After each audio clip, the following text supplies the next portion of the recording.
Shalom Bapak Ibu, sahabat Galilea yang diberkati oleh Tuhan Yesus. Kembali bersama saya dan istri yang terkasih di hari ini.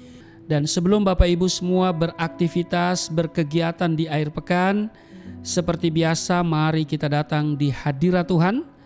Kita masuki hadirat Tuhan dengan hati yang penuh sukacita dan ucapan syukur. Sebab Tuhan adakan hari ini bagi kita semua. Mari kita berdoa. Segala hormat kemuliaan hanya bagimu Allah di dalam nama Yesus Kristus. Kami bersyukur atas kasih setiamu yang Engkau nyatakan bagi kami sampai pada hari ini. Sebelum kami beraktivitas, berkegiatan di akhir pekan, kami hendak membaca, mendengar dan merenungkan firman-Mu. Mengurapi kami semua, membuka hati pikiran kami, urapi juga hamba-Mu yang tidak ada apa-apanya. Setiap kata kalimat yang keluar dari mulut hamba-Mu adalah kata kalimat penuh kuasa, penuh urapan. Sehingga kami semua yang mendengar diberkati, berakar, bertumbuh dan berbuah di dalam Engkau. Kami diamkan seluruh suara hati kami kecuali suara Tuhan kami mau dengar. Di dalam nama Tuhan Yesus kami berdoa dan mengucap syukur. Amin. Bapak Ibu, kita akan membaca di Matius pasal 4 pada ayat 12 sampai dengan ayat 17. Istri saya akan membacakan bagi kita semua. Matius pasal 4 ayat 12 sampai 17. Tetapi waktu Yesus mendengar bahwa Yohanes telah ditangkap, menyingkirlah ia ke Galilea. Ia meninggalkan Nazaret dan diam di Kapernaum di tepi danau di daerah Sebulon dan Naftali. Supaya genaplah firman yang disampaikan oleh Nabi Yesaya, tanah Sebulon dan tanah Naftali, jalan ke laut, daerah seberang sungai Yordan, Galilea, wilayah bangsa-bangsa lain. Bangsa yang diam dalam kegelapan telah melihat terang yang besar, dan bagi mereka yang diam di negeri yang dinaungi maut telah terbit terang. Ayat 17. Sejak waktu itulah Yesus memberitakan, bertobatlah sebab kerajaan surga sudah dekat. Bapak Ibu, di ayat 17 kita beri perhatian. Yesus berkata, bertobatlah sebab kerajaan surga sudah dekat. Bapak Ibu, sahabat Galilea yang diberkati oleh Tuhan Yesus, kata bertobat adalah satu dari perkataan sukar yang diucapkan oleh Tuhan Yesus. Perkataan ini dikategorikan suatu perkataan yang sukar. Mengapa?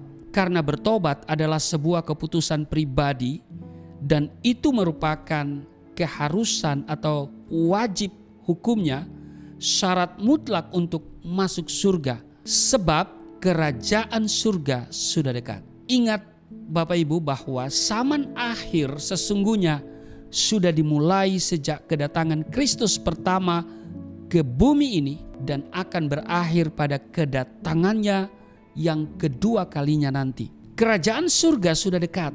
Artinya kedatangan Yesus yang kedua kalinya adalah sebuah kepastian.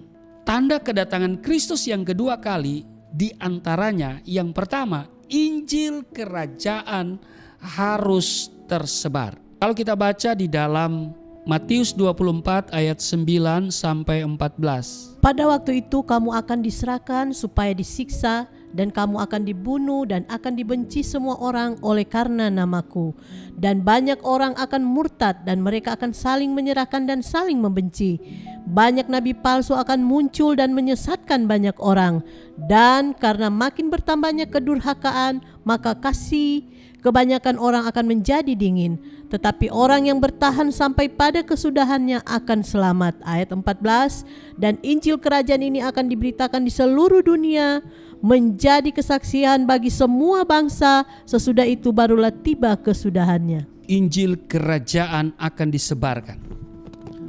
Nah, jadi perhatikan bahwa peran orang percaya sangat berpengaruh terhadap cepat atau lambatnya kedatangan Kristus. Sebab menyebarkan berita Injil ke seluruh dunia adalah kewajiban orang percaya. Amin. Karena itu kita harus menjadi Injil Kristus yang terbuka bagi setiap orang. Amin. Jadi Bapak Ibu perhatikan bahwa tanda kedatangan Kristus yang kedua kali itu diantaranya Injil kerajaan harus tersebar. Yang kedua dikatakan di 2 Petrus pasal 3 ayat 9, kita lihat 2 Petrus pasal 9 dikatakan, dan janganlah membalas kejahatan dengan kejahatan atau caci maki dengan caci maki. Tetapi sebaliknya hendaklah kamu memberkati, karena untuk itulah kamu dipanggil, yaitu untuk memperoleh berkat. Ayat 15, tetapi kuduskanlah Kristus di dalam hatimu sebagai Tuhan, dan siap sedialah pada segala waktu untuk memberi pertanggungan jawab kepada tiap-tiap orang yang meminta pertanggungan jawab dari kamu tentang pengharapan yang ada padamu. Tetapi haruslah dengan lemah lembut dan hormat. Jadi yang kedua, mau dikatakan bahwa orang pilihan Tuhan akan semakin sempurna di dalam iman. Amin. Sebelum kedatangan Kristus kedua kalinya, orang pilihan dipersiapkan oleh Tuhan untuk menjadi sempurna di dalam iman. Alkitab mencatat menjelang akhir zaman akan menjadi masa-masa yang sukar, dan sesungguhnya di masa yang sukar itulah iman kita diproses dan dimurnikan. Amin. Itu yang kedua. Yang ketiga, kalau kita baca di 2 Timotius pasal 3 ayat 1 sampai dengan ayatnya yang kelima, 2 Timotius pasal 3 ayat pertama sampai dengan ayatnya yang kelima, ketahuilah bahwa pada hari-hari terakhir akan datang masa yang sukar. Manusia akan mencintai dirinya sendiri dan menjadi hamba uang. Mereka akan membual dan menyombongkan diri. Mereka akan menjadi pemfitnah. Mereka akan berontak terhadap orang tua dan tidak tahu berterima kasih, tidak mempedulikan agama, tidak tahu mengasihi, tidak mau berdamai, suka menjelekkan orang, tidak dapat mengekang diri, garang, tidak suka yang baik. Ayat 4, suka mengkhianat, tidak berpikir panjang, berlagak tahu, lebih menuruti hawa nafsu daripada menuruti Allah.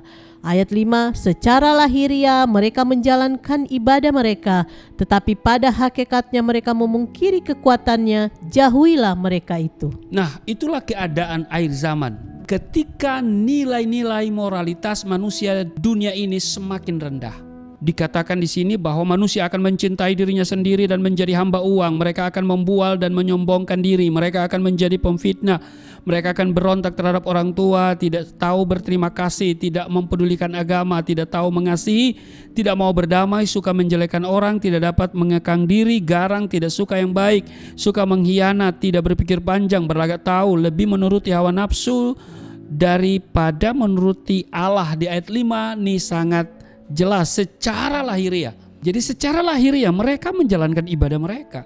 Secara lahiriah kelihatan mereka orang-orang beribadah begitu ya. Tetapi pada hakikatnya mereka memungkiri kekuatannya.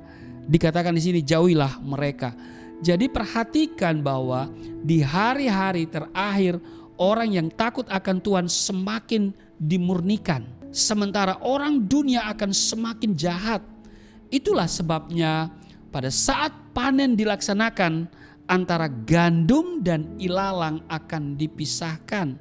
Gandum akan disimpan dalam lumbung, sementara ilalang akan dimusnahkan dalam api. Nah, di zaman akhir yang baik akan bertambah baik, sementara yang jahat akan semakin jahat. Jadi yang ketiga, kita lihat bahwa ketika nilai-nilai moralitas manusia dunia semakin rendah, tanda kedatangan Kristus kedua kali dengan yang nomor 3 tadi, nilai-nilai moralitas manusia semakin rendah. Yang keempat, kita lihat yang keempat, Yohanes pasalnya yang ke-17 ayat 20 dan 21. Yohanes 17 ayat 20 dan 21. Dan bukan untuk mereka ini saja aku berdoa, tetapi juga untuk orang-orang yang percaya kepadaku oleh pemberitaan mereka, supaya mereka semua menjadi satu, sama seperti Engkau ya Bapa, di dalam aku dan aku di dalam Engkau, agar mereka juga di dalam kita, supaya dunia percaya bahwa Engkaulah yang telah mengutus aku. Nah Bapak Ibu, yang poin keempat yang saya mau katakan bahwa ketika tubuh Kristus dapat kembali bersatu, ini tanda kedatangan Kristus kali kedua, ya kan? Yang keempat, ketika tubuh Kristus dapat kembali bersatu. Itu yang kita baca tadi, sebagaimana dalam Yohanes pasal 17 ayat 20 dan 21 adalah doa Yesus. Nah, Alkitab mencatat kerajaan yang terpecah tidak akan dapat bertahan. Tetapi di akhir zaman Allah akan memulihkan gerejanya. Dengan apa?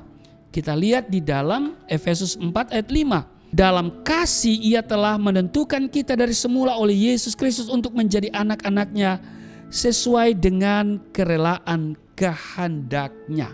Jadi Bapak Ibu sahabat Galilea yang diberkati oleh Tuhan Yesus, saat tubuh Kristus dipersatukan, terbentuklah suatu pasukan Allah yang besar dan memiliki kekuatan yang dahsyat untuk memerintah di bumi ini bersama Kristus. Karena itu kita harus perhatikan ini 4 tanda kedatangan Kristus yang kedua kali. Yang pertama, Injil kerajaan harus tersebar. Yang kedua, orang pilihan Tuhan akan semakin sempurna di dalam iman. Yang ketiga, nilai-nilai moralitas manusia dunia semakin rendah. Dan yang keempat, tubuh Kristus dapat kembali bersatu. Kiranya apa yang kita dengar dari firman Tuhan hari ini membuat kita semakin sungguh-sungguh di dalam Tuhan, semakin serius dan fokus kepada Tuhan. Karena kedatangan Kristus itu pasti.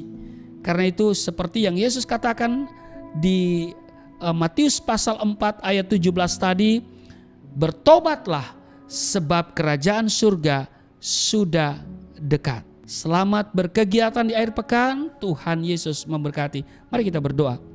Terima kasih untuk hari ini kami diingatkan supaya kami bertobat dengan sungguh-sungguh karena kerajaan surga sudah dekat. Kiranya kami memiliki roh pertobatan dan terjadi gerakan pertobatan yang dahsyat dalam keluarga dan bangsa kami. Kami semakin hari semakin melekat kepada Tuhan, semakin mengandalkan Tuhan. Terima kasih, dan hari ini dalam kegiatan akhir pekan, hamba doa setiap mereka terpelihara dengan sempurna, terhindar dari segala yang jahat, terhindar dari serangan sakit penyakit, terhindar dari niat orang-orang jahat. Di dalam nama Yesus, setiap mereka yang berkegiatan di akhir pekan, Tuhan sertai sehingga damai sukacita, sejahtera dari Tuhan menaungi mereka semua. Di dalam nama Yesus Kristus kami berdoa dan mengucap syukur. Amin.